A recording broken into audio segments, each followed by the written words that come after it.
Hey, my pretty babies, what is going on? Lee Sanders here, and thank you for tuning in to an all-new The RCWR Show, dropping for Thursday of February 24th, 2022. If it's Thursday and I'm here, that means only one thing. We are here talking about that good old WOW Women of Wrestling.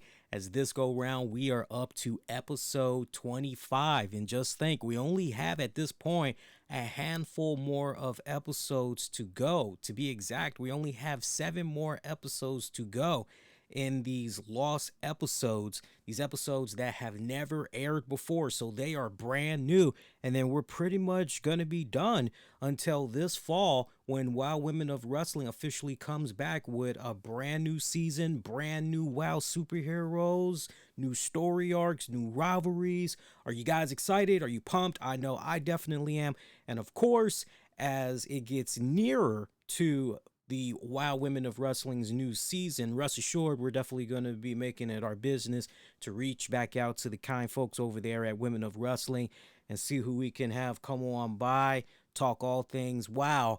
I know you guys are definitely excited about that. You can definitely sound off, let me know who some of the folks you'd like to see come on by the show here and talk all things WoW. But we began this a couple of weeks ago, and I told you guys, give me a couple of weeks, and we're pretty much going to be right back on the saddle again. I'm going to have everybody's names down, and I'm going to remember all the ins and outs and some of the story arcs we've had going on here. And man, I'm really starting to find my groove. I've been enjoying this. Now, look, I can't stress this enough. If you have not checked out WoW Women of Wrestling, I can't help but ask you what's going on.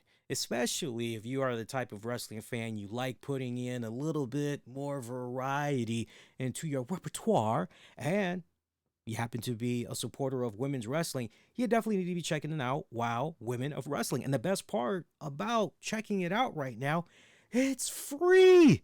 It's free. You don't have to cough up no credit card information. You don't have to sign up for no free trial to watch these episodes. All you got to do is just download the CW app. You don't even need to have a cable satellite provider, just for your respected device, iOS or Android. Just go check out the CW app, or you could go check out the Pluto app. Download the bad boy, boom. Check out WoW Women of Wrestling. You're ready to go. And this was a fantastic episode that we got, as we're here talking about episode 25. This was a Champions edition of WoW Women of Wrestling, as we saw showcased on this episode the WoW Tag Team Champions in Fire and Adrenaline, and also we saw the WoW Women's World Champion in The Beast, who was in action. Great story arcs that were developing on this episode, character development, storylines, the whole 9 yards. This was a fantastic episode. So we kick things off on this Night of Champions edition where Venomous had faced Callie Ray, a newcomer to the WoW roster. Callie Ray, you heard me right, Callie Ray. And I loved her costume, man. She had a DC Comics vibe that was going on. It had a nice throwback to superheroines of the 80s, maybe the 90s, something along those lines. But I was freaking feeling the costume. She had a nice, it was giving me kind of a early Power Girl. If you remember how the Power Girl costume used to look back in the day under DC Comics, I was getting that vibe. But I was also getting mixed in there just a little touch of, I don't know why, but I was getting a little touch of My Little Pony for some reason. Don't ask me why. Maybe it was just overall the whole color scheme that was really throwing me off and everything. But this was a newcomer to the Women of Wrestling roster. And this was a case right here where I actually had to do my research and find out, hey, who is this girl exactly? Because, yeah, I've never seen her before. So she also goes under the name Callie Young.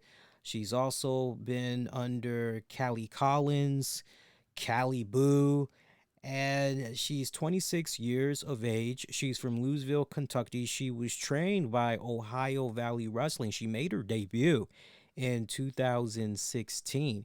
And as far as some of the promotions that she's wrestled with, by the way, she's very active on the social media platforms for those of you that are very interested. But as far as some of the promotions that she's worked for over the years since entering the business in 2016, mainly the big bulk OVW wrestling, as she did OVW for at least the first 3 years of her professional wrestling career.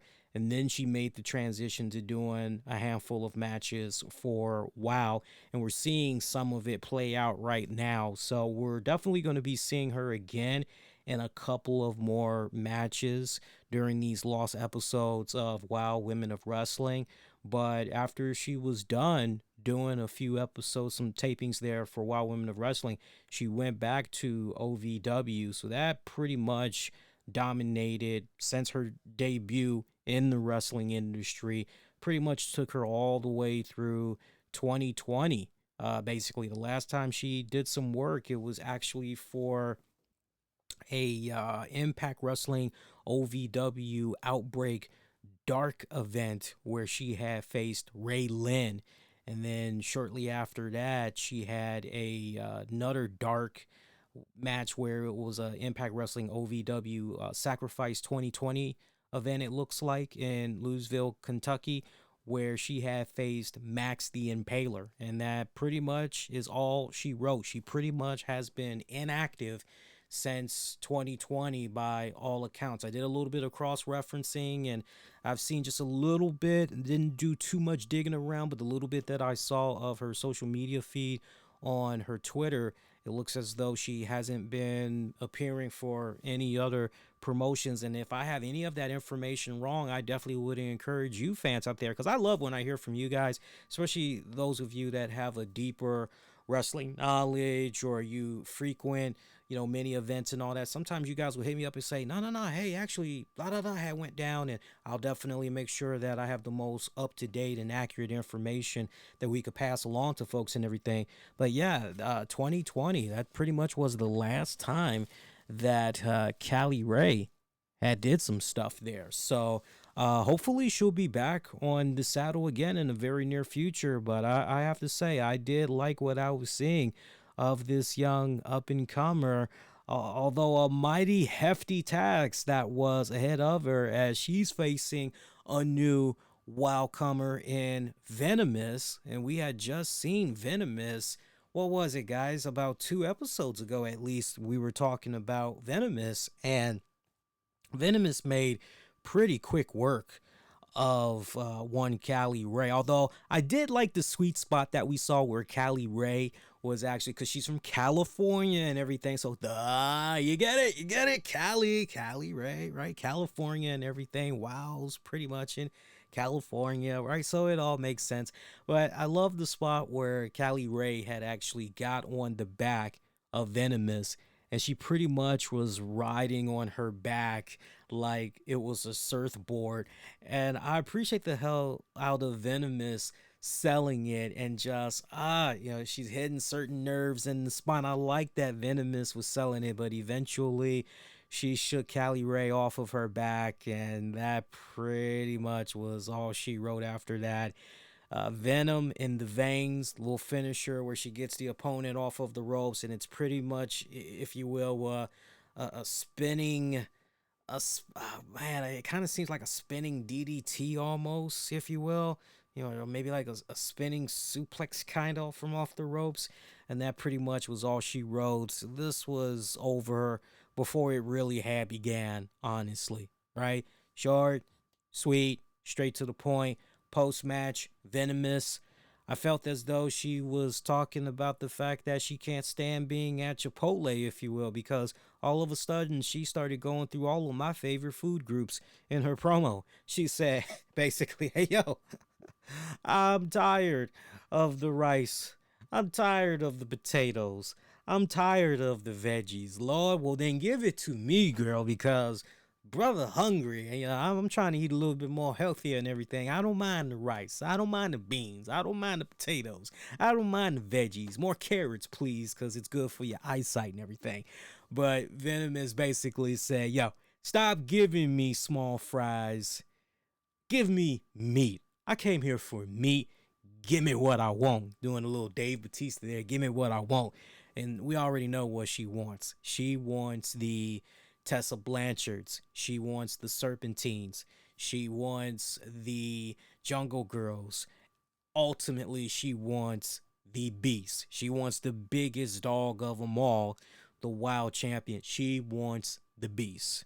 So whether or not David McLean is going to give that to her or put her in a position where she gets better competition, we'll have to see what's going to be happening down the pipeline. But she pretty much let it be known she isn't impressed with what she's been given these past couple of outings or offerings, if you will, from WoW management, and she's demanding more. That's all she wrote for this go round. We'll have to see what becomes of this situation with Venomous and whether or not her demands are going to be met, or if she's going to have to really make her presence be felt and pop up in a certain situation that is going to make certain heads, one David McLean, turn and say, okay, all right, if it's going to be like that, okay, we're going to give it to you. To be continued. Next up, Amber O'Neal and Lana Starr, their whole rivalry back when everything was good with them, to Amber O'Neal ultimately being dumped by Lana Starr. We get that whole Amber O'Neal, Lana Starr recap, and as we all know, Lana Starr eventually had tapped into recruiting Faith the Lioness, and then after a couple of weeks, Lana Starr decided, okay, well, let me actually bring in Chrissy Vane. And so we just been seeing all of that. Got a nice, good little recap. We also see how Amber O'Neal, brokenhearted and not really sure where she should be going next in her career on Wild Women of Wrestling, when one good old make wrestling great again, Jessie Jones reaches out to her and says to her, hey, look, I remember the Amber O'Neal that was the Bullet Babe, that was in the Bullet Club, and she wasn't doing any of this silly, like, you know what you're capable of. If anything, Jessie Jones tried to reaffirm to Amber O'Neal, yo, really dig down deep, really take a step back and look at your overall career, and you'll really realize, as far as value goes, you really do have self-value. You just got to believe in yourself and just get out of this funk that you're in. It is what it is. Okay, it sucks that that partnership with Lana Starr wasn't able to go where it needed to go, but hey, that's her loss. Come on. And so at the same time, Jessie Jones pretty much had used that to her advantage as far as trying to find a really good tag partner, good ride or die sister. Both of them are from the country and all of that. And, the whole Grits and Glam, how that was born and everything. So that was a nice little recap that we got, as pretty much this was setting up Grits and Glam's Jessie Jones and Amber O'Neal in tag team action on this episode against the Dixie Darlings, Jolene and Jolyn, those good old twins there. Out of all the matches for episode 25 of Wild Women of Wrestling, I enjoyed tremendously this tag team match, and the Dixie Darlings were really bringing it to Grits and Glam. I gotta admit that they held their own very well. This was probably their best outing to date since they've been part of the WoW roster. I honestly have to say, for those of you that has saw this episode and you've pretty much been seeing all the episodes as it's been playing out, as it's pretty much been made available to you, sound off and let me know whether you agree or disagree with my takeaway there. But yeah, I really felt that this was truly Dixie Darling's finest moment right here in this tag team match. All four of these girls were freaking bringing it. All four of these girls, they delivered. They delivered and then some.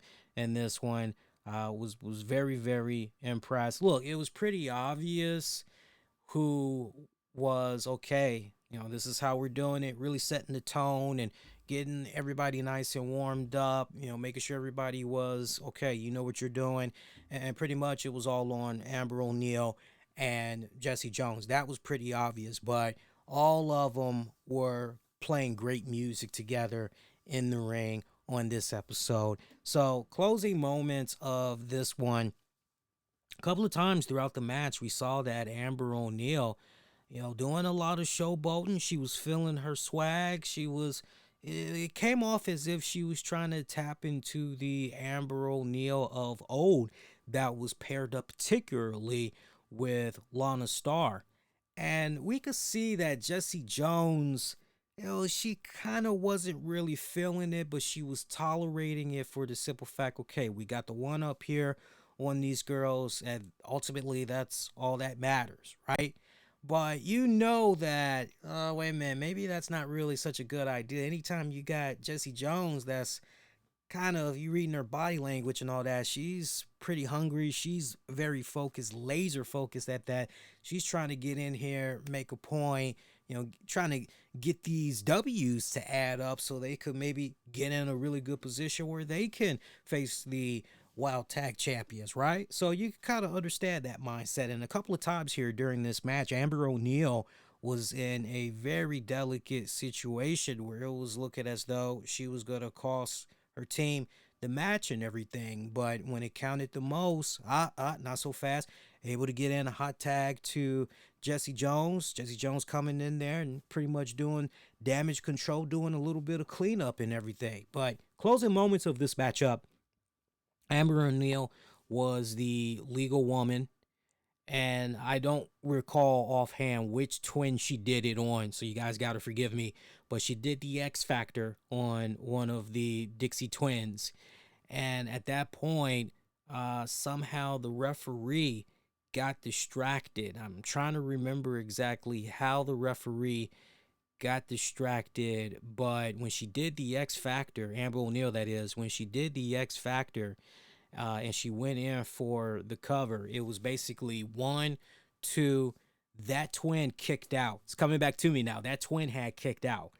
Amber O'Neal could not believe it as she got in the face of the referee, and she was pretty freaking livid about it. And as all of this was transpiring, we can see on the other side of the ring, in Amber's corner, Jessie Jones, she is just jumping up and down, and she's pretty much barking at Amber O'Neal. What she's barking, we have the slightest clue, but we kind of, from our viewing point as the fans, we have an idea what she's probably trying to say and all that, because we see those daggone Dixie darlings, they do a little bit of that switcheroo that they've been doing the past couple of times now that we've seen them in singles action or whatever. And one twin gets taken out of the ring, the other twin slides back into that bad boy, and Amber O'Neal, not realizing what had went down when she tried to go in and continue on her assault that she thought she was doing to the one twin that she did the X Factor on, this fresh twin, this fresh body, basically did a roll up on her. 1, 2, 3. That pretty much was it. Dixie Darlings roll out with the victory. Post match, Jessie Jones gets in the ring and she has a serious heart to heart with Amber O'Neal and says to her straight up, hey, come on, you know better than this. 101, come on now. Twin, you know better than this. X Factor 1, 2. Okay, you see that the foot gets put on the rope. And that's what Jessie Jones was trying to point out, I think, to Amber and the ref, was that Amber would have had that match won off of that X Factor. But when the referee was going in for the count, the referee did not see behind him that the one twin that was on the outside that ended up doing the switcheroo had put her sister's foot up on the ropes to cause the rope break and all that. But Jessie Jones told Amber straight up, hey, you know what happened? No, you don't know what happened, do you? I'm going to tell you what happened. You did the X Factor. 1, 2, foot got put on the rope. You're never supposed to take your eyes off your opponent. Never. What matters is the 1, 2, 3. And she tells her straight up, she says, look, I don't know what's going on with you. I'm not even sure if you know what you want. Not even sure if you know what you are right now, but I can't keep doing this. But I tell you what, once you are able to figure things out, and you're good, come find me. We'll pick up where we left off. But for now, I'm done. So Jessie Jones rolls out of the ring. Amber O'Neal picks up the microphone and says to her, hey, you're done with me. You're out. You leave me. Well, I tell you what, I may not know what I am, but one thing that I'm not a redneck. So taking a nice cheapy, hot take, nice little jab there at Jessie Jones at the end, and that pretty much is it. I'm very disappointed to see that Grits and Glam is over and done with. I'm legit. I am bummed with that because I thought they were a fantastic tag team, and it just seemed as though, honestly, through this incredible journey that we've been seeing these girls on, it was honestly just starting to feel as though they were beginning to scratch the surface and really tap into their truest potential. And if I dare say, I really felt that with everything that I had saw of them in this match against the Dixie Darlings tonight, I almost felt as though, all right, we're finally seeing these girls at their ultimate apex and what they truly are capable of here when there's no distractions and Amber O'Neal is not so damn focused on Lana Starr and all that other BS crap and right. And man, it just when it was starting to get good, right? I was looking at them and, it's almost as if, I gotta be honest with you guys. It's almost as if you were watching Hall and Oates break up after so much potential, after putting out so many good banger hits, and they just go, time to go our separate ways. And Daryl Hall, and I guess in this case, Jessie Jones is the Daryl Hall. She's gonna be all right, and John Oates is, John Oates, he's got some hits of his own. He's pretty good on his own. I guess you could maybe say that's Amber O'Neal, or maybe you could flip it, however you want to flip it, But it was almost as if you were watching Hall and Oates break up, or you were watching the girls there in Heart, the band Heart, the rock band Heart. You're watching them freaking break up, and you're going, nah, man, no, don't tell us that Heart is breaking up there. You telling me that freaking Ann Wilson and Nancy Wilson, these two bona fide sisters, you're telling me they just go in their separate ways, and you could almost look at it like that. So I was pretty bummed out about that, honestly, and hopefully before this all wraps up, because again, it's 32 episodes total, so, and we're now deep in these lost episodes. Hopefully, we see something come about where bygones are bygones. There's really no hard feelings, and I personally would love it if we could see them tag again. But at the same time, I gotta be honest, before Jessie Jones even started the whole pairing up there with Amber O'Neal, she was a force to reckon with when she was a singles competitor for the nice quarter of episodes that we got of women of wrestling on Access TV. So, if it's a case where, all right, back to basics, and Jessie Jones is pretty much trying to put herself in a position where she gets a future shot for the WOW Women's Championship, I'm all down for it. But yeah, little heartbroken with that one, man. I know I had said Hall and Oates earlier, but my song right now to just sum up this whole moment, say it isn't so, it isn't so, say it isn't so, right? That's just how I'm feeling right now. Next up on WOW Women of Wrestling, episode 25, we got ourselves the WOW Tag Team Championship match where Faith the Lioness and Chrissy Vane teamed up to take on the team of the champions there in Adrenaline and Fire, also known as Kiera Hogan.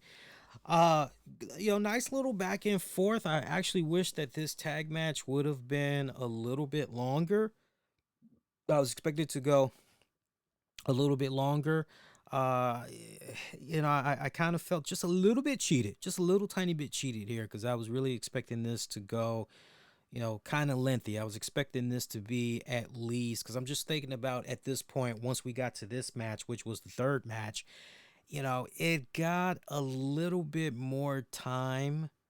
I kind of felt then, because this was a 57-minute episode, if I remember correctly, minus the commercials. You probably were looking at about 50 minutes, give or take, 49, maybe 50 minutes, give or take. And for me, at least, I could be wrong, but I felt that this match was just a tad bit shorter than the previous tag match. I could be wrong. Again, I could be wrong, but great storytelling between all of these girls in this one. Final moments of this respected tag match. Faith the Lioness. And it's so fitting that we're talking about Faith the Lioness on this very episode, considering we saw Faith the Lioness make her NXT debut on Tuesday's NXT, as she's now under the name Nikita Lyons.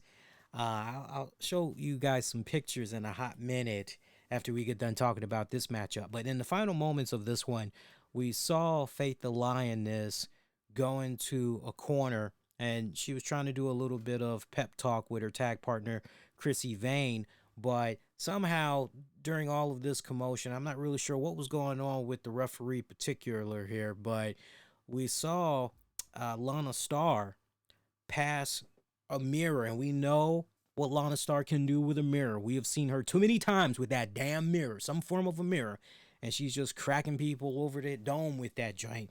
But we see Lana Starr give a mirror to Chrissy Vane. Chrissy Vane then tries to give the mirror to Faith the Lioness, and Faith is telling her, no, I don't want to win like this. I don't need to win like this. I want to win cleanly. I want to have the bragging rights, the spoils, the victory, and everything. I don't need to do it like that. No, I'm not doing it. And Chrissy Vane takes the mirror by the handle and actually puts it in between the bra costume area there of Faith the Lioness, and thinking, okay, go ahead, do what you got to do. We'll distract the ref. And Faith the Lioness is not having any of it. She takes the mirror. She tries to give it back to Chrissy Vane, saying, nah, it's not going to go down like that. This pretty much gives, I can't remember who was the legal man at that moment. I can't recall if it was Fire or if it was Adrenaline, but this pretty much had gave that legal person enough time to recover. And then pretty much we saw a double team effort by Fire and Adrenaline that was put on Faith the Lioness. I do remember whoever it was, one of them had pushed Faith the Lioness into Chrissy Vane, which pretty much knocked Chrissy Vane off the ring apron. And then from there was a super kick done to Faith the Lioness that was followed up with a Uragani? No, that was followed up with the Yoshitonic to pretty much end the match, as Adrenaline became the legal person. She pretty much had pinned Faith the Lioness. So Faith the Lioness, Fire retained their titles. They rolled the hell out after that. Afterwards, you got Chrissy Vane and Lana Starr. They get in the ring. Lana Starr, she's extremely pissed off. She's barking at Faith the Lioness. Meanwhile, Chrissy Vane, she just pretty much says, bump this, and she just pretty much cracks Faith over the head, knocks her out cold with that mirror, breaks it into a million pieces, all that good stuff.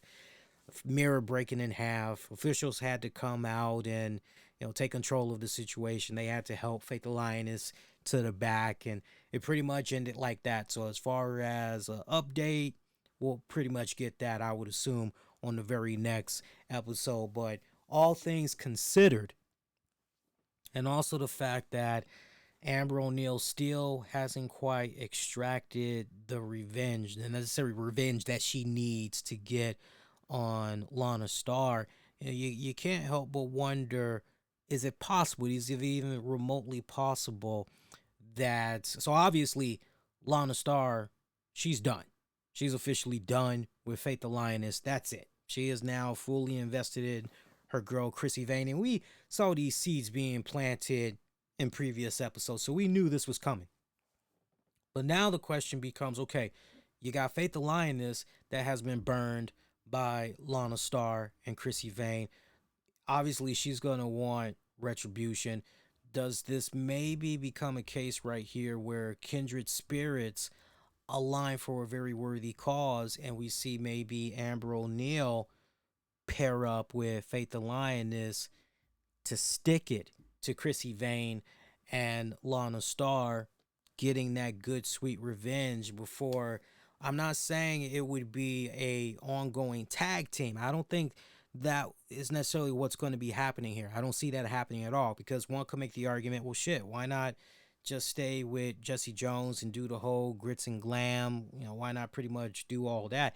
No, I think as part of Amber O'Neal trying to figure out what's going to make her happy and just what exactly does she want for herself within the Wild Women of Wrestling universe, she still has to get the big payback. She still has to get that revenge.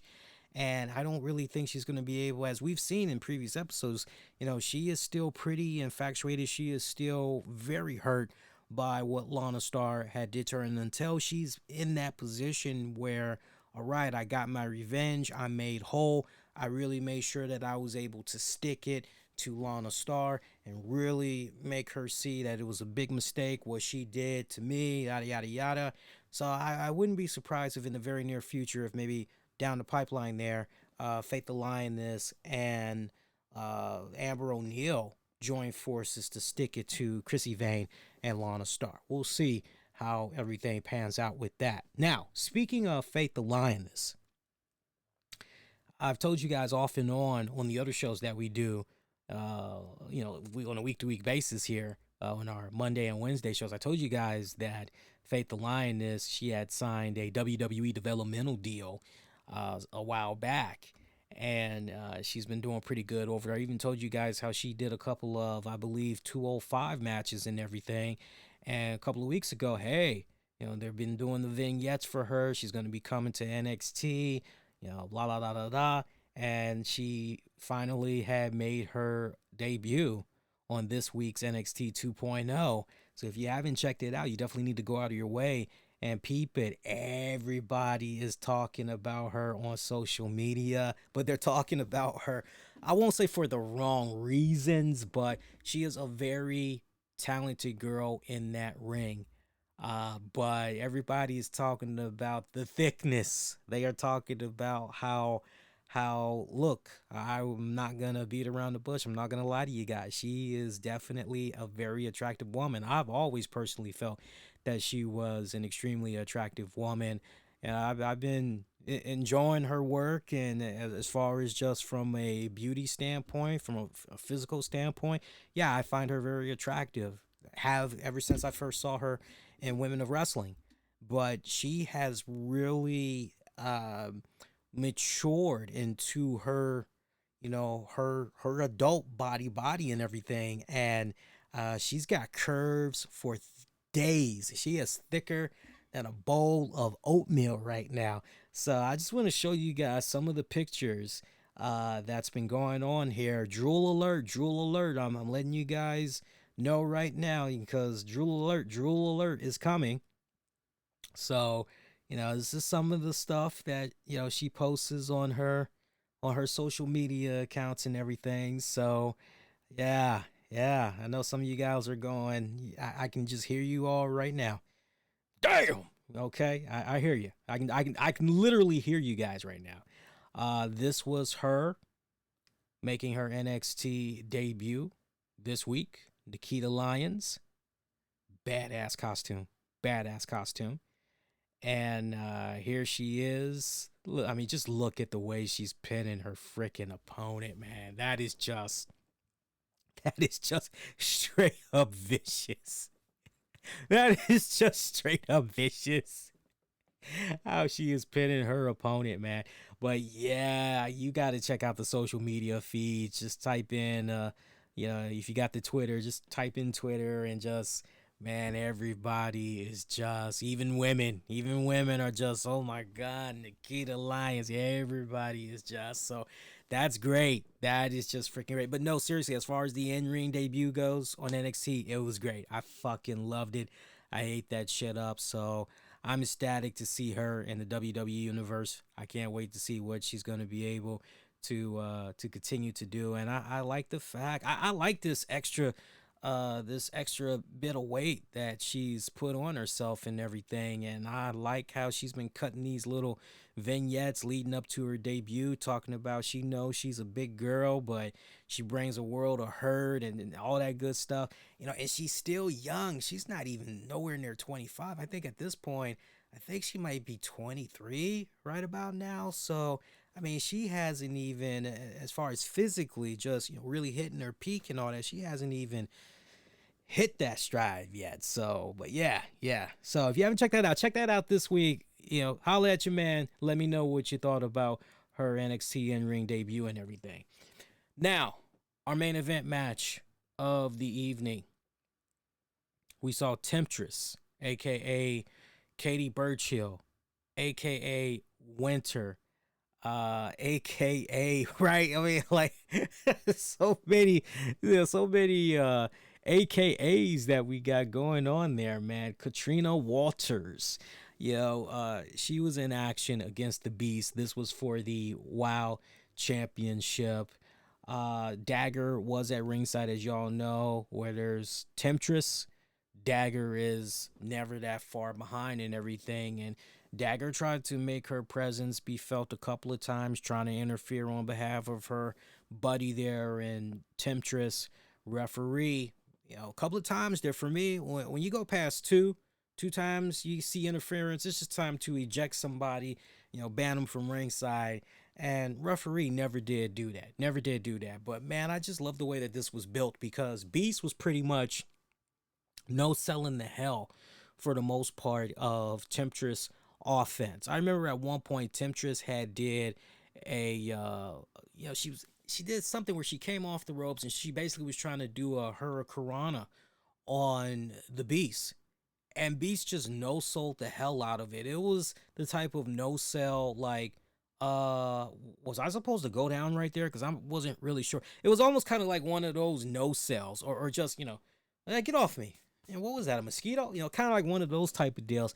I was loving it. Like I don't know what. But Beast pretty much made quick work of Temptress. And I do mean quick work. I mean, just defeated that girl in style and vicious fashion. Took her ass out with a vicious power bomb. Did one of those nice trademark Batista power bombs. 1, 2, 3. That pretty much was over. She's starting to celebrate. Next thing you know, Dagger attacks her from behind. And I remember Dagger was on her, and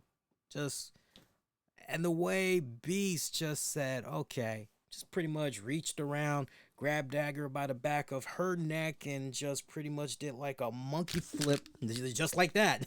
Just like that.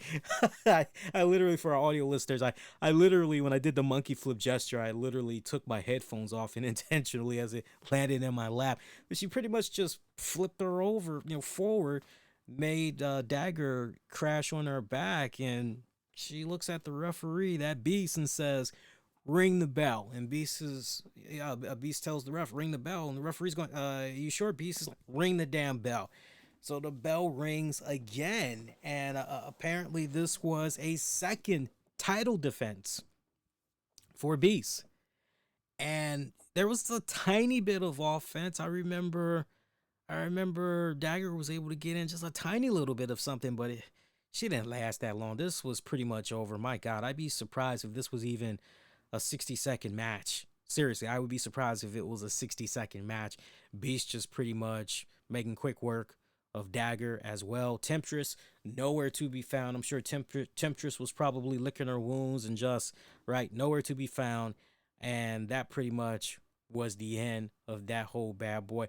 And that's how WOW went off the air. Personally, I really wish that this would have ended more so with, especially after that fantastic week that we had with the Psycho Sisters, Voodoo Doll, Holiday, Princess Aussie, and I already said the Psycho Sister. I really wish after the way that episode had ended, I wish this would have ended in a way where Venomous got into the face of the Beast, or better yet, maybe it could have been a case where Venomous was just standing, somewhere near the corridor in between the fans, or was watching at ringside, or was maybe watching with the fans, behind a barricade, just looking on, and her and Beast could have made some type of eye contact, and you could have pretty much ended it just like that.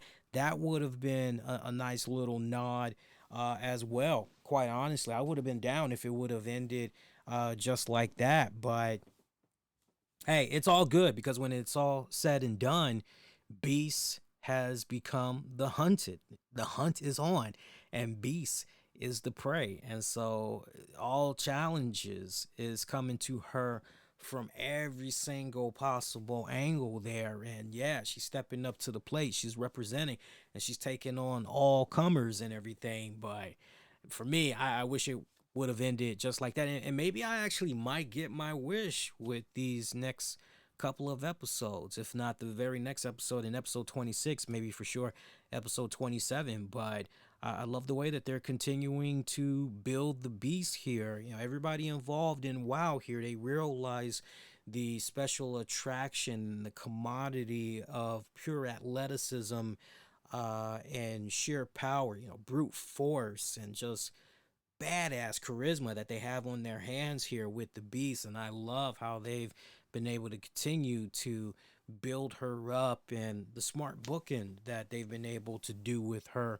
thus far. So good. It's really good how they've been doing her championship reign. Very seldom do I get very excited these days about a particular wrestler's championship reign, but I gotta say, the way that this has been playing out so far, since we saw everything that culminated on Access TV, and then what we've been seeing with these lost episodes, they have just been hitting pay dirt every single time, and how they've been booking the Beast there. But that pretty much was episode 25 of WoW, Women of Wrestling, for this week at least.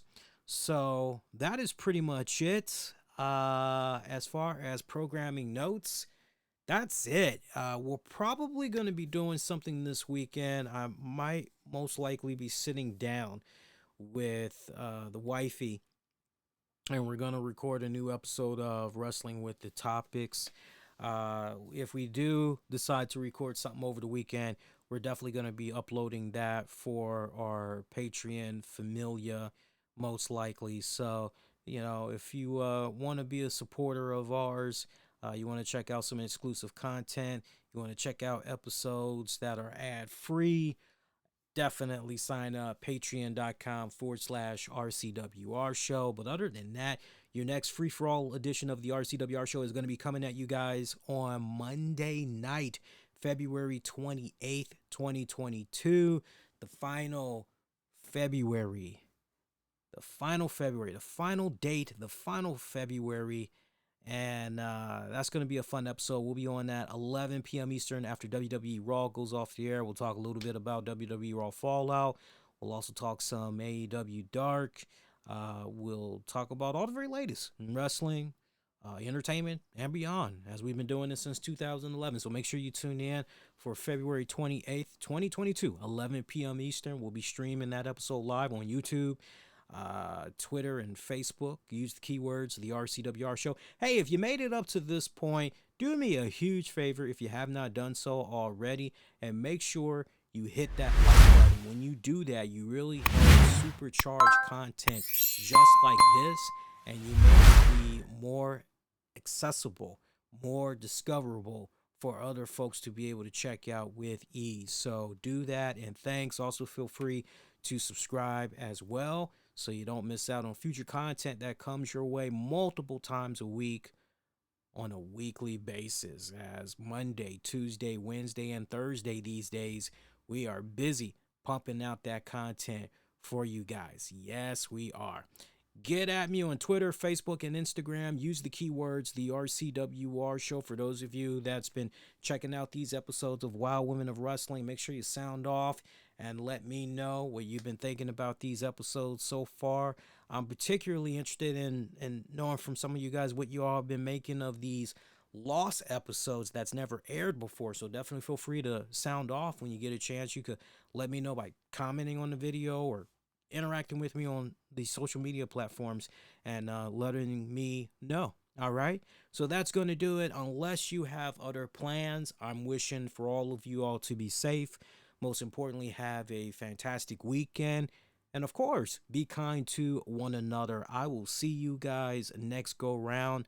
Adios, y'all. Peace and be well, my friends.